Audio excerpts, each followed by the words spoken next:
Hello, I'm Kent Weekly, and welcome to Turn a Wood Bowl.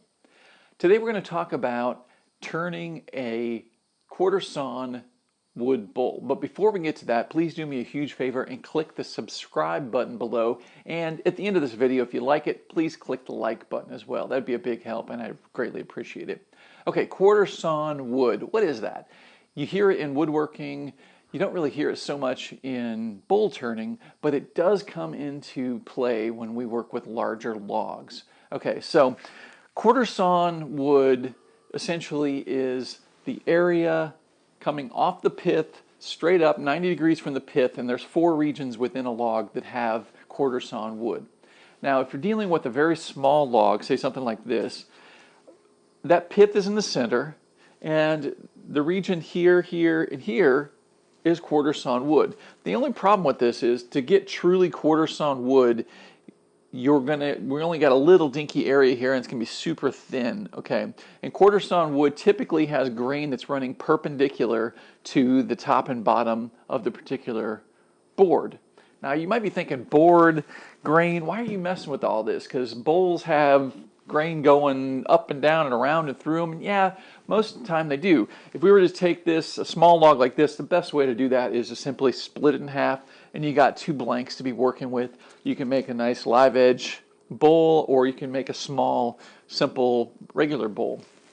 However, when we get into larger logs, something like this is honey locust. This honey locust log is big, okay? It has a pith just like every other log. But the trick with the pith on these larger logs is it starts taking up a pretty good area in there. Instead of just making a single cut through the logging, splitting it in half, it's much better to go through and make 2 passes so that you have no pith area in your main bowl blanks. These are going to be beautiful, great big bowls, and I'm probably going to core these out so I get several bowls out of them. And I really don't want any pith in that. Now, when I first started off, I would take a log like this and I'd cut it in half, and I'd be stuck with this area of cracking pith in the center. And 9 times out of 10, I would just whittle this down on the lathe until I got away from that pith. So I would be taking all this time and energy and wearing down my tools to basically remove all this material anyway. So instead of doing that, I come through and cut this twice with a chainsaw. Now, I have this oriented on the bench here in this direction, but in the field I had this laying sideways, and I basically start a cut and then start another cut with the chainsaw and go right through this. And then when I was done, I took this slab in the center and split it, because again, that pith is in the middle. So the area that is left behind that could be essentially waste material, this is waste material in here, we're not going to do anything with that. But this area here has this beautiful perpendicular grain that we're talking about. The grain's almost straight up and down compared to the top and bottom of that surface.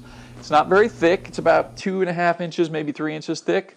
But this is great for making small, beautiful quarter-sawn bowls. Here's an example that I've already done from this particular log. Now, it also helps to have a wood that has a really well-defined grain. And this honey locust definitely has well-defined grain. Look at this. So you can see right here, all this grain is going almost perpendicular, straight up and down from the top and bottom of that bowl, and it makes these beautiful lines going right across there. It's just a really, really nice looking piece. Now, this is true probably for other woods such as ash. There's other types of locusts, but you'll know if you've come across a grain that's really nice and straight and graphic like this, and you have the opportunity to get into some big logs, this is the way to do it. Basically, cutting out that center section and exposing waste material, which this is really the true waste material. This material can be used again, and it can be used to make bowls like this. So that's what I'm going to do today. I'm going to take one of these sections out right now, and I'm going to go through the process of turning that into a bowl. I'm going to make a blank with the bandsaw and put it on the lathe, and we'll see what we come up with.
All right, so there you have it. That is how to use the quarter sawn center part of a large log to get some beautiful bowls. Look at that grain. It's all linear. It almost looks like those plywood turn pieces that like skateboard material. It's all been stacked together and laminated. No lamination. This is all coming from Mother Nature. And the cool thing is this was pretty much waste material in the center of that large log. I was able to get 4 blanks out. I got 2 more blanks to go. I've got 2 bowls made. I got this one and this one I just finished. And I'll tell you what, quarter sawn turn bowls have such a cool look, especially when you've got a really defined grain like this. So if you like this video, please click like below and remember to subscribe and check out my website, turnawoodbowl.com. Thanks, and I think I'm going to put some finish on this right now.